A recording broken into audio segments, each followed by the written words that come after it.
Scotland is voting in its referendum on independence on September the 18th, and the latest polls show that the Yes campaign for independence is for the first time in the lead. With me is Janan Ganesh, the Financial Times' political commentator. Janan, this latest poll is a real surprise, isn't it? Nobody expected the Yes campaign to be in the lead at any point in regard to the vote. Well, no one expected them to get close. I mean, the Yes campaign was trailing by about 20 points not that long ago, after the first TV debate between Alex Salmond, the First Minister, and Alistair Darling, who leads the No campaign. The No campaign built up a pretty spectacular and seemingly unassailable lead. So to lose that in what is about 4 weeks, and with only less than 2 weeks to go until polling day, is pretty shocking. The blame is going on the No campaign. People think it's too dry, too negative, too cynical. It's making lots of economic and technical arguments against independence, but not making the positive case for the union. I'm not sure I buy that. I think the forces that are working in favour of independence have really been in train for about half a century, and all the big things that have bound the union, like the empire, Protestantism, the armed forces, have all either gone completely or begun to fade. So I think people are being very tactical in their analysis of something which is far more structural. That's obviously a pretty pessimistic view from a unionist perspective.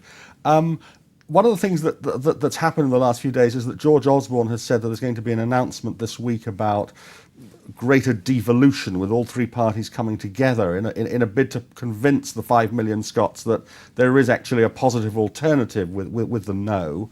What's that about? Is that going to work? It seems terribly last minute and panicky. It looks incredibly desperate, I think. The idea behind it is that there are lots of Scots who ideally want independence or some kind of self-rule, but are still a little bit nervous of making the full step. And so what you can do to buy them off is offer something along the lines of Devo Max, devolution max. And what George Osborne is suggesting is more powers to raise taxes, especially income tax, more control over spending and more control over public services.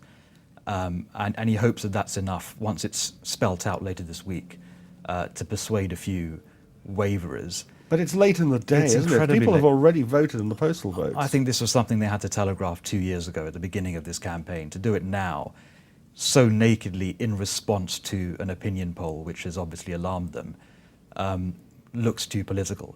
And I think it will have much less impact than it would have done had it been announced 6 months ago.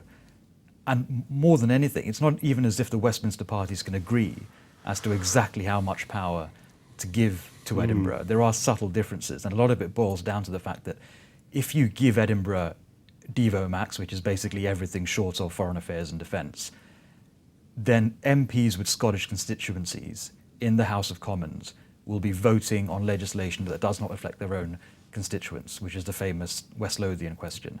And at that point, I think the Conservative Party raises an objection and says, actually, those MPs should exempt themselves from certain bits of legislation. Yes. And that kind of means an inbuilt Conservative majority. So there's a conflict of interests between the parties in Westminster, as well as a kind of theological argument about how much power Edinburgh should ideally have. What is your assessment of how the vote is going to go? An awful lot of people are watching it, not only people in south of the border in England and Wales, and of course in Northern Ireland, but also international investors. Sterling has taken quite a big hit in the last few days as they've seen the polls moving.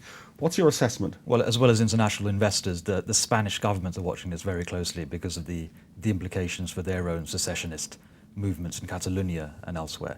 My hunch is that the No campaign will still probably win by a very small margin.